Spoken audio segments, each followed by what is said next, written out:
ఆధునిక ఆంధ్రప్రదేశ్ శిల్పి, విజన్ కలిగినటువంటి నాయకుడు, రాష్ట్రాన్ని సాంకేతికత, పారిశ్రామికత, మౌలిక వసతులతో కొత్త శిఖరాలకు తీసుకెళ్లినటువంటి అభివృద్ధి పథకర్త, హైదరాబాద్ను సైబరాబాదుగా తీర్చిదిద్దినటువంటి దూరదృష్టి, అమరావతిని ప్రజల కలల రాజధానిగా మార్చినటువంటి మహోన్నతమైనటువంటి వ్యక్తి, ఆంధ్రప్రదేశ్ రాష్ట్రాన్ని స్వర్ణాంధ్రగా మారుస్తున్నటువంటి గౌరవ ముఖ్యమంత్రి వర్యులు శ్రీ నారా చంద్రబాబు నాయుడు గారిని ఈ కార్యక్రమాన్ని ఉద్దేశించి మాట్లాడవలసిందిగా కోరుతున్నాం.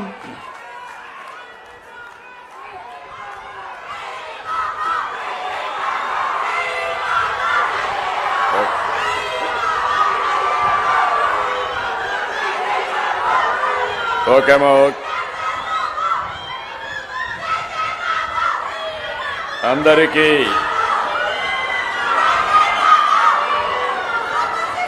నమస్కారాలు. గౌరవనీయులు ఉప ముఖ్యమంత్రి, జనసేన అధినేత,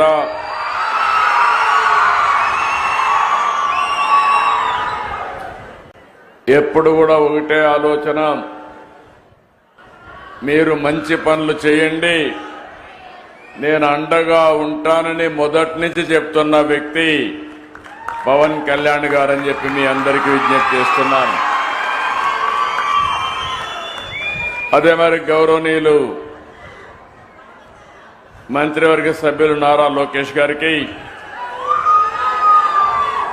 బీజేపీ రాష్ట్ర అధ్యక్షులు గౌరవనీయులు పివిఎన్ మాధవ్ గారికి, గౌరవ పార్లమెంట్ సభ్యులు కేశినేని శివనాథ్ గారికి, గౌరవ శాసనసభ్యులు బోండా ఉమామహేశ్వరరావు గారికి,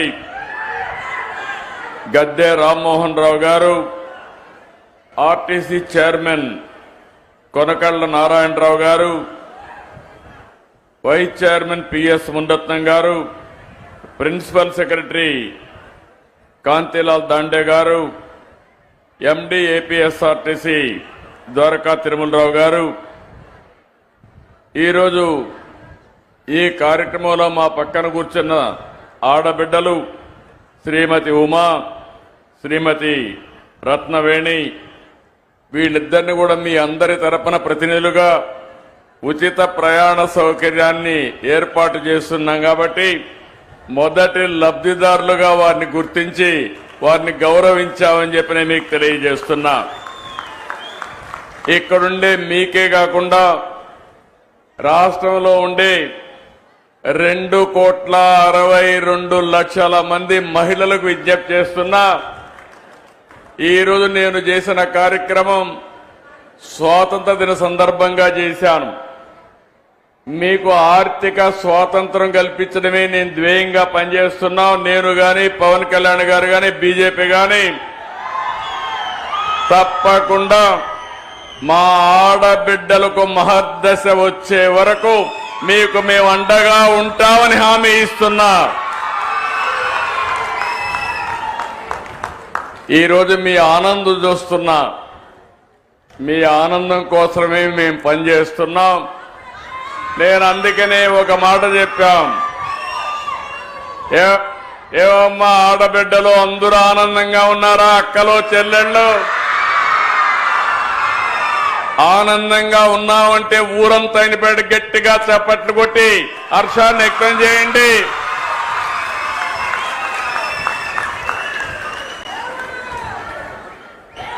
అందుకని ప్రధానమంత్రి గారు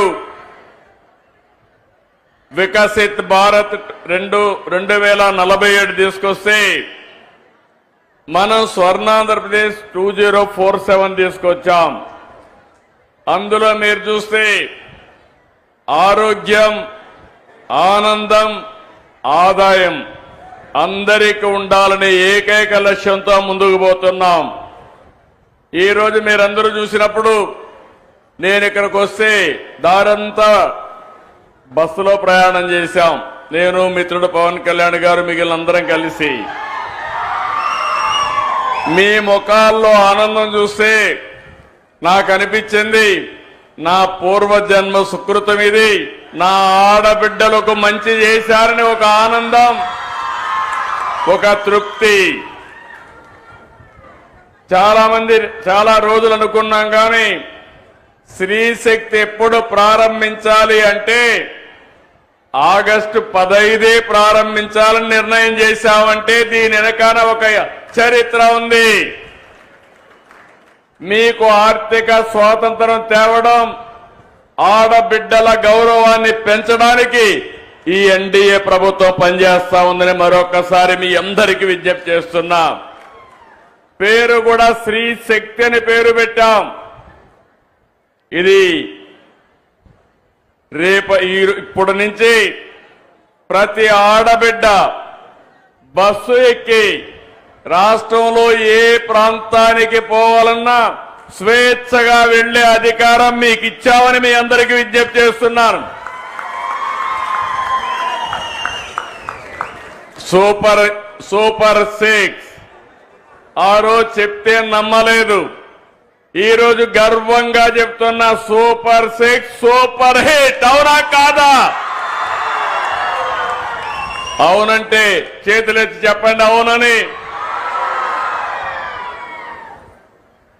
దీనికి కారణం మీరు ఒక్కసారి ఆలోచిస్తే, నేను పవన్ కళ్యాణ్ గారు బీజేపీ ముగ్గురం కలిసి ఎన్డీఏగా కూటమి ఏర్పాటు చేశాం. ఎన్నికల ముందే పవన్ కళ్యాణ్ గారు ఒక మాట అన్నారు, ప్రభుత్వ వ్యతిరేక ఓటు చీలడానికి వీలు లేదు, రాష్ట్రాన్ని పునర్నిర్మాణం చేయాలి, బేషరతుగా పొత్తుంటుందని చెప్పిన వ్యక్తి పవన్ కళ్యాణ్ గారని చెప్పి నేను మీకు తెలియజేస్తున్నా. అన్ని ఆలోచించుకుని 3 పార్టీలు కూడా మేము ఒకే మాట చెప్పాం, రాష్ట్ర పునర్నిర్మాణం జరగాలి. మీరందరూ కూడా 5 సంవత్సరాలు చాలా ఇబ్బందులు పడ్డారు. నేను అడుగుతున్నా ఇక్కడే వాళ్ళని, 5 సంవత్సరాల్లో ఎప్పుడన్నా నవ్వారమ్మా మీరని అడుగుతున్నా. ఇంట్లో అయినా ఆనందంగా ఉన్నారా అని మిమ్మల్ని అడుగుతున్నా. రోడ్డు మీదకి వస్తే తిరిగి ఇంటికి పోతామని భరోసా మీకుందా అని అడుగుతున్నా. ఈ రోజు హామీ ఇస్తున్నా, నా ఆడబిడ్డల జోలికి ఎవడైనా వస్తే తాట తీస్తా. మీరు నిర్భయంగా ఉండొచ్చు. మీరు ఒకసారి గుర్తుపెట్టుకోవాలి, నాకు మీ మీద ఎక్కడా లేని అభిమానం ఇప్పుడు కాదు, 30 ఏళ్ల నుంచి ఇదే పని చేస్తున్నా. నేను మీటింగుల్లో చెప్పేవాడిని, ఆడబిడ్డల పరిస్థితి చూస్తే చిన్నప్పుడు తల్లిదండ్రుల పైన తల్లి తండ్రి కూడా వీక్ష చూపించేవారు. మగపిల్లలైతే చదివించేవాళ్ళు, ఆడపిల్లలైతే పెళ్లిళ్లు చేసి అత్తవారింటికి పంపించేసేవారు. పెద్ద అయిన తర్వాత భర్త పెత్తనం, సినిమాకు పోవాలన్నా లేకుంటే సరదాగా ఒక షాపింగ్కి పోవాలన్నా పర్మిషన్ తీసుకొని వెళ్ళాలి. భర్తకు మాత్రం పర్మిషన్ లేదు, భార్యకు మాత్రం పర్మిషన్ కావాలి.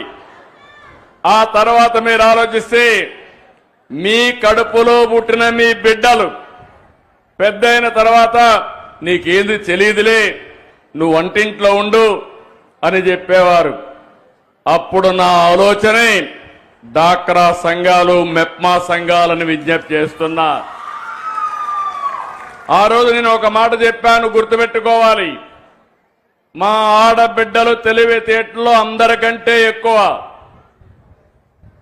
ఒక విధంగా చెప్పాలంటే ఈరోజు మీరు ఆర్టీసీ బస్సుల్లో చూస్తున్నారు. నేను ఆ రోజు ఉద్యోగాల్లో కాలేజ్ సీట్లో రిజర్వేషన్లు పెట్టాను, 33% పెట్టాను. ఆర్టీసీ బస్సుల్లో కండక్టర్లు, డ్రైవర్లు కూడా రిజర్వేషన్లు పెట్టాను. నా ప్రయత్నం ఫలించింది. కండక్టర్లు మాత్రం వచ్చారు, డ్రైవర్లు మాత్రం రాలేదు. తొందరలో ఆర్టీసీలో డ్రైవర్లుగా కూడా మా ఆడబిడ్డలు వచ్చే పరిస్థితి వస్తుంది. తొందరలోనే ఎలక్ట్రికల్ వెహికల్స్ వస్తాయి. స్టీరింగ్ దగ్గర కూర్చుంటే ఆటోమేటిక్ గా డ్రైవింగ్ చేసే పరిస్థితి వస్తుంది. కాబట్టి మా ఆడబిడ్డలు పైకి వచ్చే అవకాశం వస్తుంది. ఆ రోజు నేను డాక్రా సంఘాలు పెట్టి అనేక విషయాలు మీకు నేర్పించాను. ఆఫీస్కి ఎట్టబోవాలో చెప్పాను, ఆదాయాన్ని ఎట్ట పెంచుకోవాలో చెప్పాను. మీరు రూపాయి పొదుపు చేయండి, నేను రూపాయి ఇస్తానని పొదుపు ఉద్యమానికి శ్రీకారం చుట్టాం. మీరు ఫైల్స్ తీసుకెళ్తా ఉంటే మగవాళ్ళు ఎగతాళి చేశారు ఆ రోజు. కానీ ఈ రోజు నేను గర్వంగా చెప్పగలుగుతున్నా, ప్రతి ఒక్క కుటుంబంలో ఆ కుటుంబానికి ఆర్థిక ఆసరాగా తయారైంది నా తెలుగింటి ఆడబిడ్డలని మరొక్కసారి విజ్ఞప్తి చేస్తున్నా. సుదీర్ఘ ప్రయాణం. మొట్టమొదటిసారిగా ఈ రాష్ట్రంలో మనం గుర్తుపెట్టుకోవాలి, ఆడబిడ్డలకు ఆస్తిలో సమాన హక్కు ఇచ్చిన నాయకుడు నందమూరి తారక రామారావు గారు. ఆడబిడ్డలు చదువుకోవాలని మహిళా విశ్వవిద్యాలయాన్ని ఏర్పాటు చేసిన వ్యక్తి ఎన్టీఆర్. ఆడబిడ్డలకు కూడా రాజకీయాల్లో ప్రవేశం రావాలని స్థానిక సంస్థల్లో 9% రిజర్వేషన్లు పెట్టిన వ్యక్తి ఎన్టీ రామారావు గారు. ఈరోజు కేంద్రంలో ఉండే ఎన్డీఏ 33% ఆడబిడ్డలకు చట్టసభల్లో రిజర్వేషన్లు పెట్టారు. అది ఈరోజు మనం సాధించిన విజయం. దీనికి మనస్ఫూర్తిగా నరేంద్ర మోడీ గారిని అభినందిస్తున్నానని చెప్పి కూడా నేను మీకు తెలియజేస్తున్నా.